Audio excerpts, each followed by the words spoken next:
ওম শান্তি। আজি 18/2/2025 বৰ্ষৰ প্ৰাতঃ মুৰলী। ওম শান্তি। বাপ-দাদা মধুবন। আজি বাবাই কৈছে, মৰমৰ সন্তানসকল, তোমালোকৰ দায়িত্ব হৈছে ঘৰে ঘৰে পিতাৰ বাৰ্তা দিয়া। যিকোনো পৰিস্থিতিত যুক্তি ৰচনা কৰি সকলোকে পিতাৰ পৰিচয় নিশ্চয় দিবা। প্ৰশ্ন: তোমালোক সন্তানসকলৰ কোনটো এটা কথাৰ চখ থাকিব লাগে? উত্তৰ: যিবোৰ নতুন নতুন সাৰ কথা ওলায় সেয়া নিজৰ লগত টুকি ৰখাৰ চখ থাকিব লাগে, কিয়নো ইমানবোৰ সাৰ কথা স্মৃতিত ৰখা কঠিন। টোকালৈ আকৌ কাৰোবাক বুজাব লাগে। এনেকুৱাও নহয় যে লিখাৰ পাছত টোকা বহি তেনেকৈয়ে পৰি থাকিব। যিসকল সন্তানে ভালকৈ বুজি পায় তেওঁলোকৰ টোকা ৰখাৰ বহুত চখ থাকে। গীত: জগতৰ লাখ লাখ লোকে অন্তৰত তলা লগালে। ওম শান্তি। অতি মৰমৰ আত্মিক সন্তানসকলে গীতটি শুনিলে। আত্মিক সন্তানসকল, এনেকৈ এজন পিতাইহে ক'ব পাৰে। আত্মিক পিতাৰ বাহিৰে কেতিয়াও কোনেও কাৰোবাক আত্মিক সন্তান বুলি ক'ব নোৱাৰে। সন্তানসকলে জানে সকলো আত্মাৰ এজনেই পিতা, আমি সকলো ভাই ভাই। গায়নো কৰে, সকলো ভাই ভাই। তথাপিও মায়া এনেকৈ প্ৰৱেশ কৰে যে পৰমাত্মাক সৰ্বব্যাপী বুলি কৈ দিয়ে, তেতিয়া সকলো পিতা হৈ যায়। ৰাৱণ ৰাজ্য পুৰণি সৃষ্টিতহে হয়, নতুন সৃষ্টিত ৰাম ৰাজ্য অথবা ঈশ্বৰীয় ৰাজ্য বুলি কোৱা হয়। এয়া বুজিবলগীয়া কথা।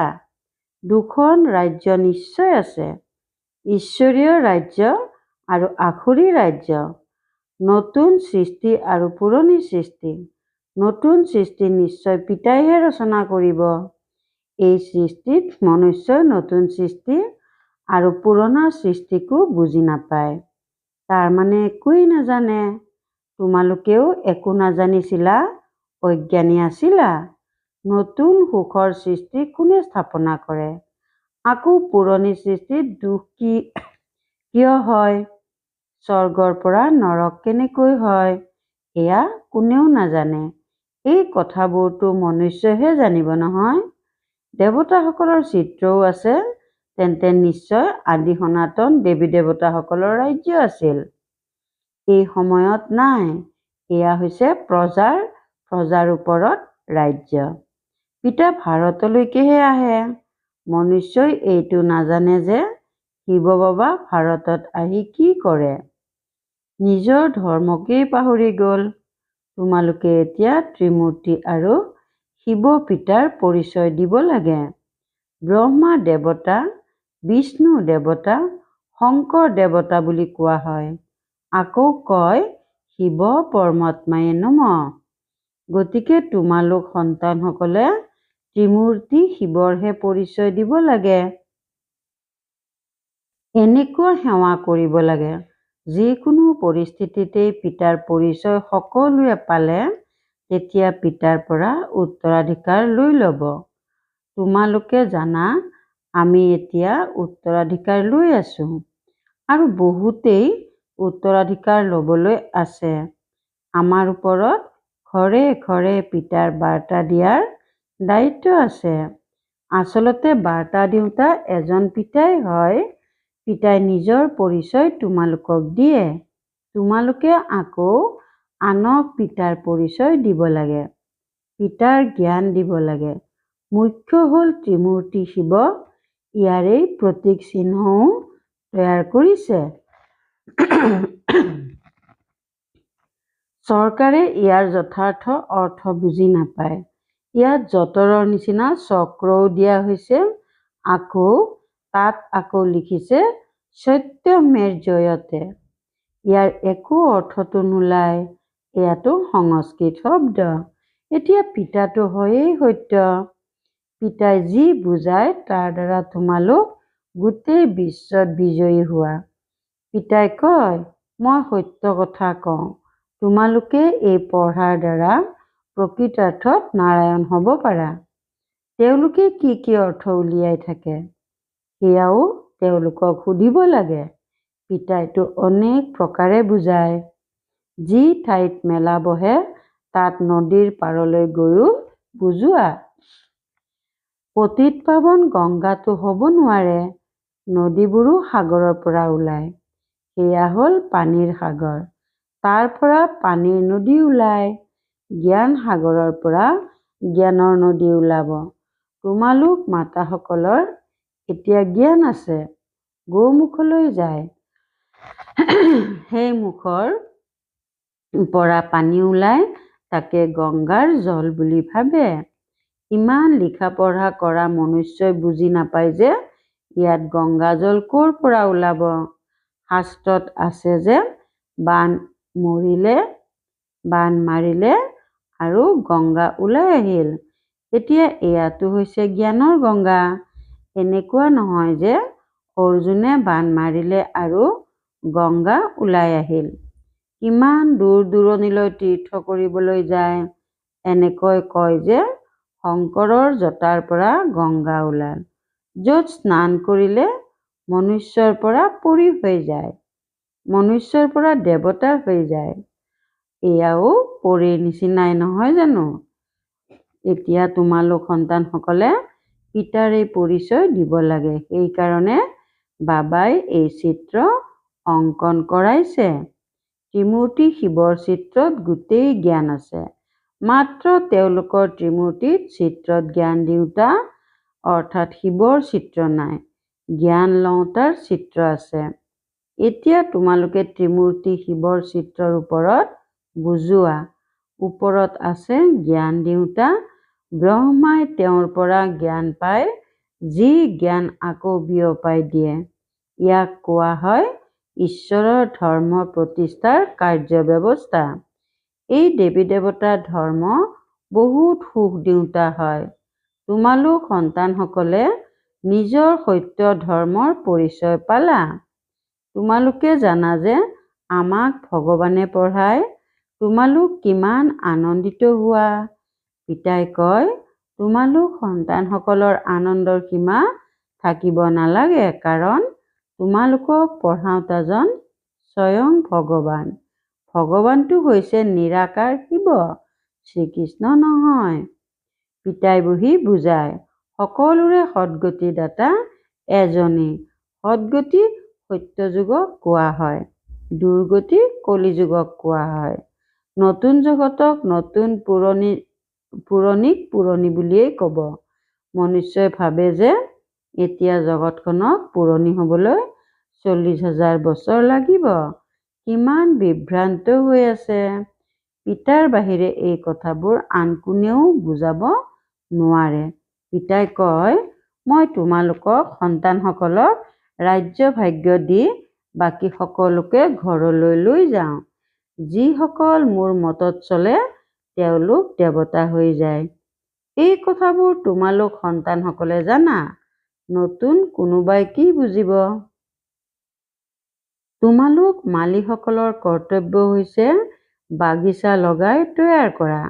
বাগিচাৰ মালিকেতো নিৰ্দেশনা দিয়ে। এনেকুৱা নহয় যে পিতাই কোনোবা নতুন ব্যক্তিক লগ কৰি জ্ঞান দিব। এই মালীসকলৰ কাম। এয়াই হৈছে মালীসকলৰেই কাম। উদাহৰণস্বৰূপে বাবা কলিকতালৈ অৰ্থাৎ এতিয়া কলকাতাত গ'লে সন্তানসকলে ভাবিব যে আমি নিজৰ বিষয়াক অমুক মিত্ৰক বাবাৰ ওচৰত লৈ যাওঁ। বাবাই ক'ব তেওঁলোকেতো একোৱেই বুজি নাপাব।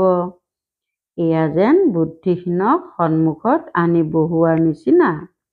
সেইবাবে বাবাই কয় নতুনসকলক কেতিয়াও বাবাৰ আগত লৈ নাহিবা। এয়াতো তোমালোক মালীসকলৰ কাম, বাগিচাৰ মালিকৰ কাম নহয়। মালীৰ কাম হৈছে বাগিচা লগোৱা। পিতাইতো নিৰ্দেশনা দিয়ে এনেকৈ কৰা। সেইবাবে বাবাই কেতিয়াও নতুনসকলক লগ নকৰে। কিন্তু কেতিয়াবা আলহী হৈ ঘৰলৈ আহিলে দৰ্শন কৰিব বিচাৰে। আপোনালোকে আমাক কিয় বাবাক সাক্ষাৎ কৰিব নিদিয়ে? শংকৰাচাৰ্য আদিৰ ওচৰলৈ কিমান যায়। আজিকালি শংকৰাচাৰ্যৰ পদমৰ্যাদা বহুত। লিখা পঢ়া জানে, তথাপিও জন্মটো বিকাৰৰ দ্বাৰাই নলয় জানো? নিমিত্ত লোকসকলে যিকোনো লোককে গাদীত বহুৱাই দিয়ে। সকলোৰে নিজা নিজা মত। পিতাই নিজে আহি সন্তানসকলক নিজৰ পৰিচয় দিয়ে যে মই কল্পই কল্পই এই পুৰণা দেহত আহোঁ। এওঁ নিজৰ জন্মক নাজানে। শাস্ত্ৰতো কল্পৰ আয়ুসেই লাখ লাখ বছৰ বুলি লিখি দিছে। মনুষ্যটো ইমান জন্ম ল'ব নোৱাৰে। সেয়েহে জন্তু আদিৰো যোনি মিলাই 84 লাখ কৰি দিছে। মনুষ্যটো যি শুনে তাকেই সত্য বুলি কৈ থাকে। শাস্ত্ৰবোৰতো সকলো ভক্তি মাৰ্গৰ কথা আছে। কলিকতাত দেৱীসকলৰ বহুত শোভনীয় সুন্দৰ মূৰ্তি তৈয়াৰ কৰে, সজাই তোলে, আকৌ সেইবোৰ ডুবাই দিয়ে। এওঁলোকো পুতলাৰ পূজা কৰা শিশুৱেই হ'ল। একেবাৰে নিৰীহ। তোমালোকে জানা যে এইখন হৈছে নৰক। স্বৰ্গততো অপাৰ সুখ আছিল। এতিয়াও কোনো মৰিলে কয় যে অমুক স্বৰ্গগামী হ'ল, তেন্তে নিশ্চয় কোনোবা সময়ত স্বৰ্গ আছিল, এতিয়া নাই। নৰকৰ পাছত আকৌ নিশ্চয় স্বৰ্গ আহিব। এই কথাবোৰো তোমালোকে জানা। মনুষ্যটো অলপো নাজানে। গতিকে নতুন কোনোবাই পিতাৰ সন্মুখত বহি কি কৰিব সেইকাৰণে মালিৰ আৱশ্যক হয়, যিয়ে ভালকৈ গঢ়ি তুলিব। ইয়াততো মালিও অনেক লাগে। মেডিকেল কলেজত কোনোবা নতুন গৈ বহিলে একোৱেই বুজি নাপাব।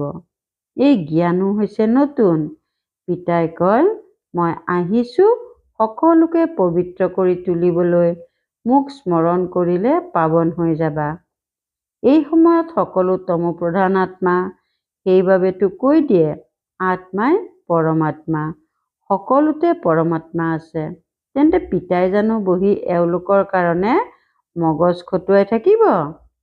এয়া তোমালোক মালিসকলৰ কাম, কাইটক ফুল কৰি তোলা। তোমালোকে জানা যে ভক্তি হৈছে ৰাতি, জ্ঞান হৈছে দিন। গায়নো কৰা হয় ব্ৰহ্মাৰ দিন, ব্ৰহ্মাৰ ৰাতি। প্ৰজাপিতা ব্ৰহ্মাৰতো নিশ্চয় সন্তানো থাকিব নহয়। কাৰো ইমানখিনিও বুদ্ধি নাই যে এনেকৈ সুধিব, ইমান ব্ৰহ্মা কুমাৰ কুমাৰী আছে, এওঁলোকৰ ব্ৰহ্মা কোন? হেৰ' প্ৰজাপিতা ব্ৰহ্মাটো প্ৰসিদ্ধ। তেওঁৰ দ্বাৰাই ব্ৰাহ্মণ ধৰ্মৰ প্ৰতিষ্ঠা হয়। কয়ো যে ব্ৰহ্মা দেৱতাই নমঃ। পিতাই তোমালোক সন্তানসকলক ব্ৰাহ্মণ কৰি পুনৰ দেৱতা কৰি তোলে। যিবোৰ নতুন নতুন সাৰ কথা ওলায় সেয়া নিজৰ লগত টুকি কৰি ৰখাৰ চখ সন্তানসকলৰ থাকিব লাগে। যিসকল সন্তানে ভালদৰে বুজে তেওঁলোকৰ টুকি ৰখাৰ বহুত চখ থাকে। টোকা লোৱাটো ভাল কথা, কিয়নো ইমানবোৰ সাৰ কথা স্মৃতিত ৰখাটো কঠিন। টুকি ৰাখি আকৌ কাৰোবাক বুজাব লাগে। এনেকুৱা নহয় যে লিখি আকৌ টোকা বহি পেলাই থৈ দিবা। নতুন নতুন সাৰ কথা পাই থকা, সেয়েহে পুৰণি সাৰ কথাবোৰৰ টোকা বহি পৰি থাকে।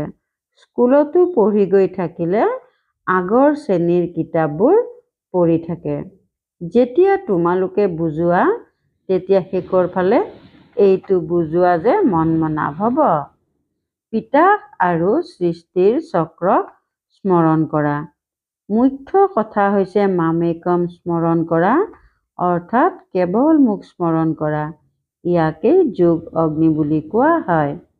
ভগৱান হৈছে জ্ঞানৰ সাগৰ, মনুষ্য হৈছে শাস্ত্ৰৰ সাগৰ। পিতাই কোনো শাস্ত্ৰ নুশুনায়। তেওঁ যদি শাস্ত্ৰ শুনায় তেন্তে ভগৱান আৰু মনুষ্যৰ মাজত কি পাৰ্থক্য থাকিল? পিতাই কয়, এই ভক্তি মাৰ্গৰ শাস্ত্ৰৰ সাৰ মই তোমালোকক বুজাওঁ।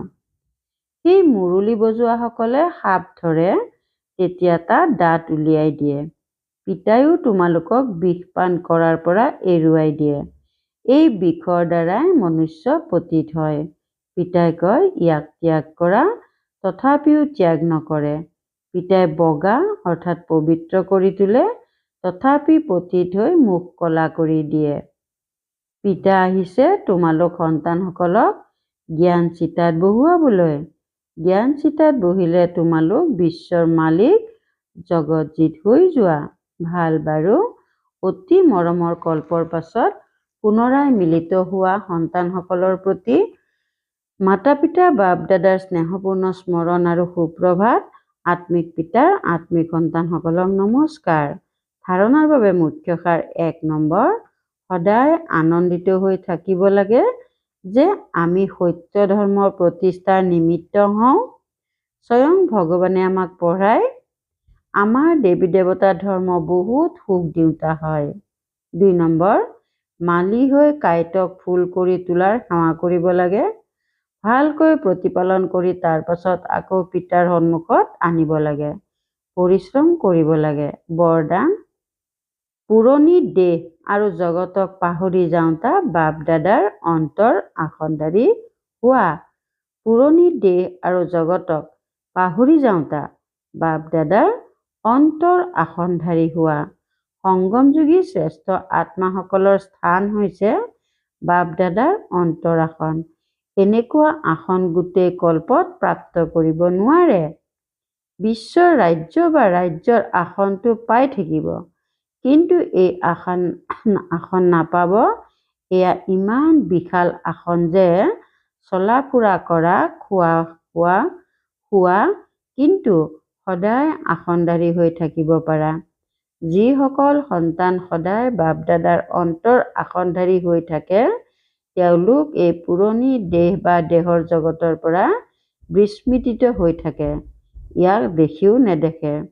শ্লোগান, সদৰ নাম মান সম্ভ্ৰমৰ পিছত দৌৰা মানে প্ৰচায়াৰ পিছত দৌৰা। সদৰ নাম মান সম্ভ্ৰমৰ পিছত দৌৰা মানে প্ৰচায়াৰ পিছত দৌৰা। ওম শান্তি। একান্ত প্ৰিয় হ'বলৈ একতা আৰু একাগ্ৰতা ধাৰণ কৰিবলৈ আজিৰ অব্যক্ত সংকেত। যেনেকৈ কোনো নতুন আৱিষ্কাৰ অন্তৰ্মুখী অৱস্থাত গ'লেহে কৰিব পাৰে, তেনেকৈ তোমালোকো যিমানেই অন্তৰ্মুখী হৈ থাকিবা, সিমানেই নতুন নতুন আৱিষ্কাৰ বা পৰিকল্পনা কৰিব পাৰিবা। অন্তৰ্মুখী হৈ থাকিলে একটো বায়ুমণ্ডলৰ পৰা সুৰক্ষা হৈ যাব, দ্বিতীয়তে একান্ত অৱস্থা প্ৰাপ্ত হোৱাৰ কাৰণে মনন শক্তিও বাঢ়িব, তৃতীয়তে যিকোনো মায়াৰ বিঘিনিৰ পৰা সুৰক্ষাৰ সাধন হৈ যাব। ওম শান্তি।